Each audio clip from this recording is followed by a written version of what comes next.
Hello students, एक बार फिर से बहुत बहुत स्वागत है आपका Lalan top SSC railway channel पर। मैं हूं मनोज पटेल और आज का जो टॉपिक आप देख रहे हैं पादप कोशिका रहेगा। पादप कोशिका में ऐसे कौन से कोशिकांग रहेगा जो केवल और केवल पादप कोशिका में होता है, मनुष्य में या जीव जंतुओं में नहीं होता है, वो हम करने वाले हैं आज। ठीक है, पिछले वीडियो अगर आपने देखे होंगे तो आपको समझ में आ गया होगा किस तरीके से हम पढ़ने वाले हैं। तो पहले तो मैं आपको एक ओवरव्यू बता दूं कि आगे हम क्या क्या पढ़ने वाले हैं। ठीक है, तो पादप कोशिका की बात करें तो पादप कोशिका को जो आकार रहेगा कुछ इस प्रकार से रहता है। आकार रहेगा आयताकार। पादप कोशिका की बात करें, इसमें कौन से कोशिकांग हैं जो केवल इसमें हैं, तो हम बोलेंगे पहला कोशिका भित्ति। कोशिका भित्ति जिसे हम बोलते हैं सेल वॉल। ठीक है, ये केवल और केवल पादप कोशिका में होती है। अगला जो कोशिकांग रहेगा जिसे हम बोलेंगे लवक, या फिर इसका नाम है इंग्लिश में प्लास्टिड। कोशिका भित्ति, लवक है, प्लास्टिड। यहां पर एक रचना इस प्रकार की होती है, रिक्त स्थान होता है इसके अंदर, इसे हम बोलते हैं रिक्तिका। ठीक है, तो कोशिका भित्ति, लवक और रिक्तिका केवल और केवल पादप कोशिका में होता है। अगर इफ इन केस ऑप्शन में ये आ जाए, दो ऑप्शन में कि लवक और रिक्तिका में से कौन सा केवल पादप कोशिका में होता है, तो हम बोलेंगे लवक आपका सही रहेगा। कभी कभी रिक्तिका मानव शरीर में होती है, रिक्त स्थान मानव शरीर में कभी कभी होता है, तो हम बोलेंगे अगर पर्टिकुलर दो में से अगर आपको एलिमिनेट करने का मतलब क्वेश्चन इस प्रकार से आया तो आपको एलिमिनेट किसको करना है? रिक्तिका। रिक्तिका हमारे अंदर भी होती है कभी कभी, लेकिन मेनली अगर बात करें तो कोशिका भित्ति, लवक और रिक्तिका केवल और केवल पादप कोशिका में होता है। ठीक है, अब इसके बाद में बात करते हैं आगे पर्टिकुलर कोशिका भित्ति सेल वॉल की। तो हम लोगों ने पहली क्लास में पढ़ा हुआ था कि सेल वॉल पादप कोशिका में बाहरी आवरण होता है जिसे सेल वॉल कहते हैं। पादप कोशिका में जो बाहर का जो आवरण रहेगा वो क्या कहलाएगा? सेल वॉल कहलाएगा। इसके बाद में बस आपको ये याद करना है कि सेल वॉल किसका किसका बना होता है, तो हम बोलेंगे सेल वॉल बना होगा पहला वाला सेल्यूलोज का, दूसरा जो रहेगा पॉलीसेकेराइड। अगर आपने पहले से पढ़ लिया है इसको तो थोड़ा सा आगे बढ़ा सकते हैं, और अगला जो रहेगा वो रहेगा काइटिन का। ठीक है, सेल्यूलोज, पॉलीसेकेराइड और क्या रहेगा? काइटिन का रहेगा। क्वेश्चन ये आता है, बताओ सेल्यूलोज का कोशिका भित्ति किस में होता है, तो हम बोलेंगे पेड़ पौधों में या सुविकसित पौधों में। ठीक है, पॉलीसेकेराइड किस में होगा, तो हम बोलेंगे जीवाणु प्लस रहेगा नील हरित शैवाल में। जीवाणु और नील हरित शैवाल में रहेगा। अगला वाला काइटिन किस में रहेगा, तो हम बोलेंगे कवक की कोशिका भित्ति काइटिन की बना होती है। ठीक है, तो हम बोलेंगे कवक की कोशिका भित्ति किसकी बनी रहेगी? काइटिन की बनेगी। क से क को रिलेट करना, कवक की कोशिका भित्ति काइटिन की रहेगी। पेड़ पौधों में जो रहेगा वो बनेगी सेल्यूलोज की बनेगी।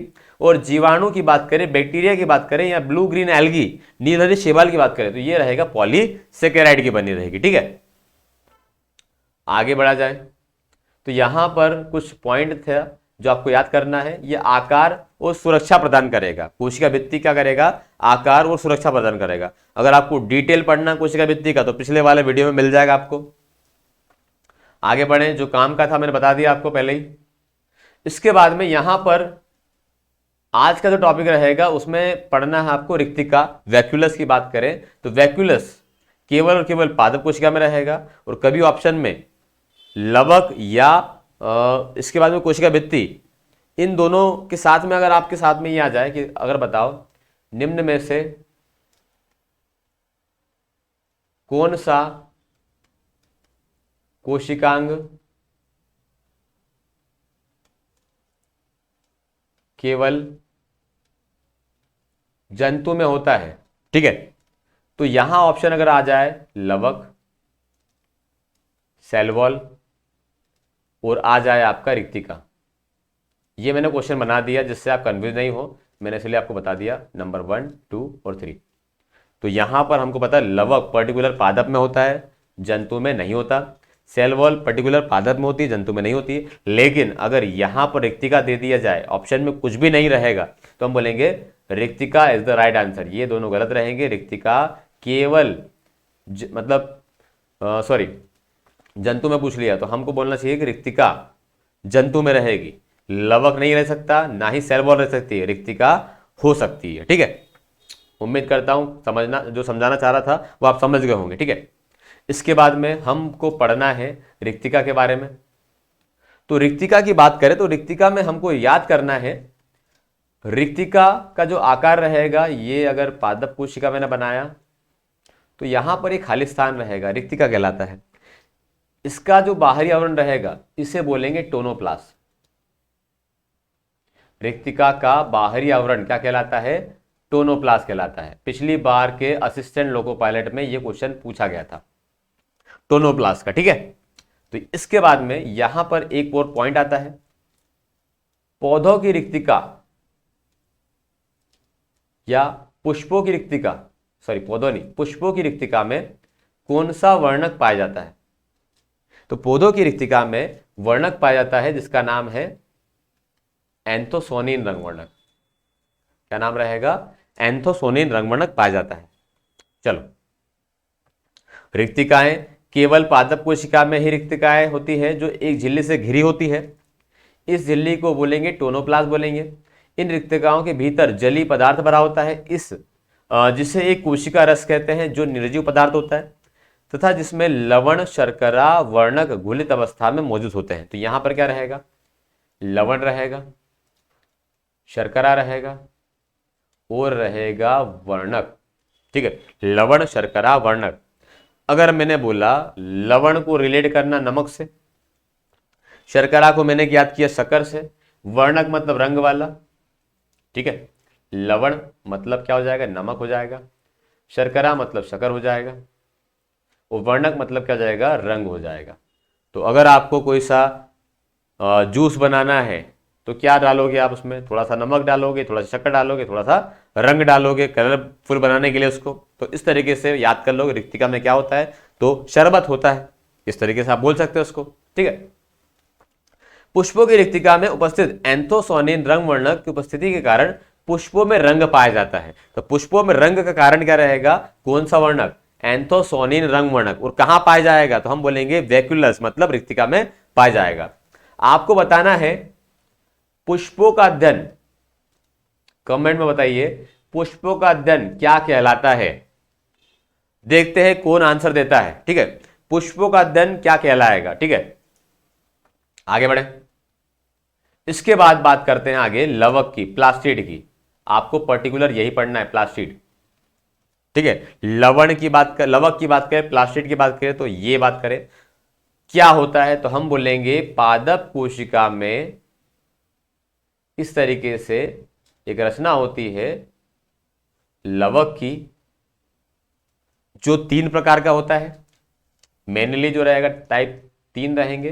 पहला जो रहेगा वर्णी रहेगा, दूसरा जो रहेगा वो रहेगा अवर्णी रहेगा, तीसरा जो रहेगा वो रहेगा हरित लवक। ये तो शायद आपने सुना होगा। लवक 3 प्रकार के होते हैं, वर्णी, अवर्णी, हरित लवक। वर्णी को बोलेंगे क्रोमोप्लास्ट, अवर्णी को बोलेंगे ल्यूकोप्लास्ट, और हरित लवक को आपको पता होगा क्या बोलेंगे, इसको बोलेंगे हम क्लोरोप्लास्ट। क्रोमोप्लास्ट, ल्यूकोप्लास्ट और क्लोरोप्लास्ट, ये आपको याद करना है। लवक या प्लास्टिड 3 प्रकार के होते हैं, वर्णी, अवर्णी, हरित लवक। एक बार फिर से, वर्णी रहेगा, अवर्णी रहेगा और रहेगा हरित लवक रहेगा। वर्णी, वर्णी को रिलेट करना वर्ण से, वर्ण मतलब होता है रंग। ठीक है, रंग से रिलेट करना आपको। तो ऐसे कोशिका जिसके अंदर ऐसा लवक होता है जिसमें क्या होता है, रंग होता है, वो रहेगा वर्णी। तो क्वेश्चन अगर आ गया कि बताओ किसकी रिक्तिका में आपका वर्णी लवक रहेगा, तो हम बोलेंगे रंग कहां होता है, तो हम बोलेंगे रंग कहां होता है, तो हम बोलेंगे बीज और पुष्प की रिक्तिका में कौन सा लवक होता है, तो हम बोलेंगे वर्णी। बीज में रंगीन होता है और पुष्प भी क्या रहेगा, रंगीन होगा। ठीक है, उम्मीद करता हूं क्लियर हो गया होगा। बीज और पुष्प में क्या रहेगा, वर्णी लवक रहेगा। अवर्णी मतलब जिसमें रंग नहीं होगा, तो हम बोलेंगे, आपने जड़ देखी होगी, जड़ का भूरा भूरा कलर होता है, ठीक है, उसमें वर्ण रंग नहीं होता है, तो वर्णी किसमें, अवर्णी किसमें रहेगा, जड़ में रहेगा। और इसका कार्य क्या रहेगा, इसका कार्य रहेगा भोजन का संचय। क्या रहेगा, भोजन का संचय, फूड स्टोरेज।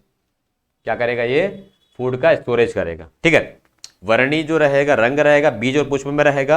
अवर्णी की बात करें तो अवर्णी क्या रहेगा, जिसमें रंग नहीं होगा, जिसकी बात करें जड़ में रहेगा। और ये क्या करेगा, ये करेगा भोज्य पदार्थों का स्टोरेज या संचय। हरित लवक आपको पता होगा, हरित लवक हम पढ़ते आ रहे हैं, हरित लवक कहां पर होगा, तो हरित लवक हो जाएगा आपका हरे चीज में। हरित लवक की बात करें तो हम बोलेंगे पत्तियों में रहेगा। किस में रहेगा, पत्तियों में रहेगा, हरित लवक रहेगा। अब थोड़ा सा पढ़ लें थ्योरी क्या लिखा हुआ है। लवक यह केवल पादप कोशिका में पाए जाते हैं, ये पढ़ लिया। यह कोशिका द्रव के चारों ओर बिखरे रहते हैं, ये भी पढ़ लिया। आकार कैसा रहेगा, तारानुमा, फीतानुमा या तस्तरीनुमा रहेगा। तारा, फीता या तस्तरीनुमा। आगे बढ़े। लवक दो प्रकार के रहे, तीन प्रकार के रहेंगे, वर्णी रहेगा, हरित लवक रहेगा, अवर्णी रहेगा। ये आपको पढ़ना है, ये जो डिटेल है ये आप नहीं पढ़ेंगे तो भी काम चल जाएगा। आगे इसके बाद में यहां पर तीन प्रकार, ल्यूकोप्लास्ट, क्रोमोप्लास्ट और ये रहेगा क्लोरोप्लास्ट। वर्णी मतलब क्रोमो रहता है, अवर्णी मतलब ल्यूको रहता है और हरित लवक रहता है क्लोरोप्लास्ट। आगे बात करें, अवर्णी कहां रहेगा, तो मैंने बोला जड़ की कोशिका में रहेगा, जहां पर फूड स्टोरेज होगा, खाद्य का संचय होगा। वर्णी कहां रहेगा, क्रोमो कहां रहेगा, फूल में रहेगा, बीजों में रहेगा। बहुत बढ़िया। अब बात करते हैं हरित लवक की बात करें तो हरित लवक क्या रहेगा, तो हमको याद करना है। हरित लवक की बात किया जाए तो उसकी रचना कुछ इस प्रकार से रहेगी और यहां पर इस तरीके से रचनाएं रहेगी हरित लवक की। थालियां एक दूसरे से जुड़ी रहेगी, ये आपस में एक दूसरे से जुड़े रहेंगे। ठीक है, अब यहां पर आपको याद करना है।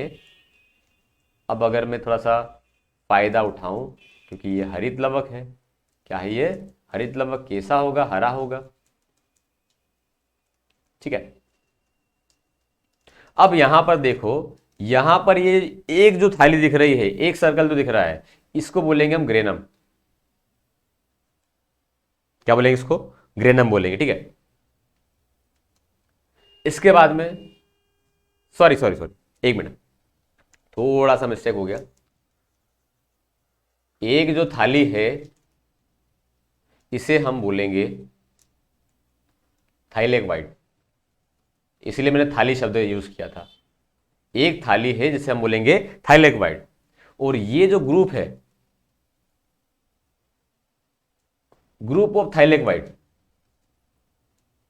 ये क्या कहलाएगा, तो ये कहलाएगा ग्रेनम। ठीक है, तो हम लोगों ने याद कर लिया कि यहां पर ये जो एक थाली है थाइलेक वाइट कहलाएगी। ये होता है प्रकाश संश्लेषण की इकाई। प्रकाश संश्लेषण की बात करें तो वहां पर हरित लवक लगेगा, और हरित लवक की बात करें तो हरित लवक में क्या होता है, थाइलेक वाइट होता है, और ये रहेगा प्रकाश संश्लेषण की इकाई। थाली जहां पर भोजन बनता है, तो भोजन कहां बनेगा, थाली के अंदर बनेगा। थाली मतलब थाइलेक वाइट, और थाइलेक वाइट का ग्रुप क्या कहलाएगा, वो कहलाएगा ग्रेनम कहलाएगा। ठीक है, इसके बाद में यहां पर ये वाला लिक्विड वाला पोर्शन, इसको बोलेंगे स्ट्रोमा, इसको बोलेंगे हम स्ट्रोमा।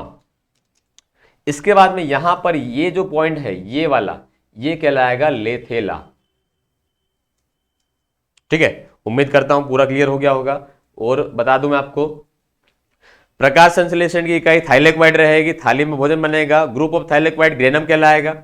इसके बाद में ये बाहर का जो रहेगा ये स्ट्रोमा कहलाएगा, और ये जो कनेक्ट हो रहा है इसे बोलेंगे लेथेला बोलेंगे। ठीक है, अब यहां पर देख लो, ये वाला जो भाग रहेगा ये थाइलेक वाइट, पर्टिकुलर एक एक जो दिख रहा है थाइलेक वाइट दिख रहा है यहां पे। ये जो रहेगा, ये पर्टिकुलर ये पूरा ग्रुप जो रहेगा ये कहलाएगा ग्रेनम कहलाएगा। ये आउटर मेम्ब्रेन है, ये अंदर वाली मेम्ब्रेन है, ये आखिरी वाला बीच वाला भाग ग्रेनम कहलाएगा। और ये जो रहेगा ये रहेगा ल्यूमेन। ये वाला जो पोर्शन रहेगा ये इस एक दूसरे से जुड़ा रहेगा, क्या कहलाएगा? ल्यूमेन कहलाएगा। लेथेला मैंने बता दिया आपको। आगे बढ़े, हरित लवक में और क्या पढ़ना है? तो हरित लवक की बात करें तो यह मुख्यतः पादप कोशिका में पत्तियों में मौजूद होता है तथा इनको हरा रंग प्रदान करते हैं। क्या करेगा? हरा रंग। हरित लवक की बात करें तो लवकों में अत्यधिक महत्वपूर्ण लवक हरित लवक होता है जो प्रकाश संश्लेषण में सहायक होता है। हरित लवक प्रकाश संश्लेषण में सहायक होता है। आपने स्कूल में पढ़ा होगा कि अगर आपने पौधे प्रकाश संश्लेषण की प्रक्रिया किस तरीके से करेंगे तो हम बोलेंगे वो क्या करेंगे, वो क्या करते हैं तो हम बोलेंगे वो कार्बन डाइऑक्साइड ग्रहण करेंगे, साथ में पानी पिएंगे, जड़ों से पानी लेंगे। यहां पर सूर्य के प्रकाश रहेगा, सूर्य का क्या रहेगा? प्रकाश रहेगा। यहां पर रहेगा हरित लवक रहेगा। और यहां क्या बनेगा? C6H12O6। और साथ में क्या रहेगा? यहां पर ऑक्सीजन बाहर निकलेगी, साथ में पानी बाहर निकलेगा। तो ये पूरी प्रोसेस जो रहेगी प्रकाश संश्लेषण कहलाती है। तो यहां पर कौन मददगार रहेगा? तो यहां पर रहेगा हरित लवक मददगार रहेगा। सॉरी। प्रकाश संश्लेषण की समारोह की दुकान या प्रकाश संश्लेषण की फैक्ट्री के नाम से जाना जाता है किसे? हरित लवक को। हरित लवक को एक और शब्द से बोला जाता है जो बहुत ज्यादा इंपॉर्टेंट है, लिख लेना, kitchen of the cell. Kitchen of the cell, या फिर बोलते हैं इसको हिंदी में कोशिका का रसोई घर। क्या पढ़ेंगे? कोशिका का रसोई घर। ठीक है। इसके बाद में प्रकाश संश्लेषण की इकाई क्या कहलाएगा? थाइलेक्वाइड कहलाएगा। हरित लवक की बात करें तो हरित लवक भोजन बनाने में सहायता करता है, इसीलिए रसोई घर बोलेंगे या कोशिका का रसोई घर या किचन ऑफ द सेल बोलेंगे। यहां पर समारोह की दुकान भी बोलते हैं इसको, प्रकाश संश्लेषण की फैक्ट्री बोला जाता है। यहां प्रकाश संश्लेषण की इकाई अगर पूछे तो हम बोलेंगे थाइलेक्वाइड, जैसे थाली बोला मैंने। आगे बढ़े, अब यहां पर रिलेट करना है आपको। हरित लवक की बात करें तो याद करना माइटोकॉन्ड्रिया, आपको मैंने पहले पढ़ाया था। माइटोकॉन्ड्रिया की बात करें और हरित लवक की बात करें, दोनों में एक क्वालिटी होती है जो सेम क्वालिटी होती है, खुद का डीएनए होता है, स्वयं का डीएनए होगा, इसीलिए इसे बोलेंगे अर्ध स्वायत्त कोशिकांग। अर्ध स्वायत्त कोशिकांग बोलेंगे। और दूसरी बात, एक और अपवाद चीज होती है। अपवाद में एक पॉइंट ये हो गया, दूसरा एक्सेप्शन क्या रहेगा? अपवाद क्या रहेगा? दूसरा अपवाद ये रहेगा कि यहां पर 70S राइबोसोम होगा। क्या रहेगा? 70S राइबोसोम होगा। तो अगर बात किया जाए हरित लवक की बात करें तो दो चीजें रहेगी जो अपवाद में रहेगा, जो माइटोकॉन्ड्रिया में भी सेम होता है, खुद का डीएनए होगा और साथ में 70S राइबोसोम पाया जाएगा। अब थोड़ा सा इसमें पढ़ लो। माइटोकॉन्ड्रिया की तरह हरित लवक अर्ध स्वायत्त कोशिकांग का दर्जा प्राप्त है। इनके पास स्वयं का डीएनए, राइबोसोम एवं एंजाइम उपस्थित होता है, इसीलिए यह अपना आकार परिवर्तन एवं स्वयं विभाजन में क्या करता है? सहायता कर सकता है। उम्मीद करता हूं क्लियर हो गया होगा। ठीक है, तो ये हम लोगों ने पढ़ लिया है पूरा का पूरा पादप कोशिका में जो कोशिकांग पाए जाते हैं। तो पहला हम लोगों ने याद किया कोशिका भित्ति, सेलुलोज का, पॉलीसेकेराइड का, और अगर बात की जाए तो वो आखिरी जो रहेगा कवक में काइटिन का रहेगा। पॉलीसेकेराइड किस में रहेगा? जीवाणु में रहेगा, नीलहरित शैवाल में रहेगा। पेड़ पौधों में किसका रहेगा? सेलुलोज का रहेगा, ये बता दिया मैंने आपको। कोशिका भित्ति की बात करें तो ये पादप कोशिका का बाहरी आवरण रहेगा। ठीक है, डन। अगला जो रहेगा हम लोगों ने याद किया कि दूसरा जो रहेगा कोशिकांग रिक्तिका की बात करें तो कभी कभी जंतु में भी रहेगा और कभी कभी पादप में भी रहेगा। पादप में रहा, अगर पादप में रहा तो उसका जो बाहरी आवरण कहलाएगा वो कहलाएगा टोनोप्लास्ट कहलाएगा। इसके अंदर एक रंग वर्णन होता है जिसका नाम रहेगा एंथोसायनिन, जो क्या करेगा? पुष्पों की रिक्तिका में रंग निर्धारित करेगा। ठीक है, अब अगला पड़ा लवक। लवक तीन प्रकार का रहेगा, वर्णी, अवर्णी, हरित लवक। वर्णी मतलब रंग वाला, बीज और पुष्प में रहेगा। अवर्णी की बात करें तो अवर्णी किस में रहेगा? अवर्णी जो रहेगा, अवर्णी जिसमें रंग नहीं होगा, मतलब जड़ में रहेगा, जो फूड का करेगा, स्टोर करेगा। अगला वाला जो रहेगा आपका हरित लवक, प्रकाश संश्लेषण की समारोह की दुकान या किचन ऑफ द सेल बोला जाए, ये भोजन बनाने में सहायता करता है। हरित लवक की बात करें तो हरित लवक में हम लोगों ने देखा कि अलग अलग थाइलेक्वाइड होता है, ग्रेनम होता है, स्ट्रोमा रहेगा, ठीक है, लेथेला रहेगा, ये सारे के सारे कोशिकांग के अंदर कोशिकांग है, ठीक है। तो उम्मीद करता हूं सारी चीजें क्लियर हो गई होगी। आगे मैं आपको एक टॉपिक पढ़ाने वाला हूं हरित लवक। हरित लवक डिटेल में पढ़ने वाले अगले वाले वीडियो में, ठीक है। चलो तो मिलते हैं, उम्मीद करता हूं समझ में आया होगा। अगर समझ में आया है तो लाइक करो, शेयर करो, सब्सक्राइब करो। बहुत बहुत धन्यवाद आपका, थैंक यू।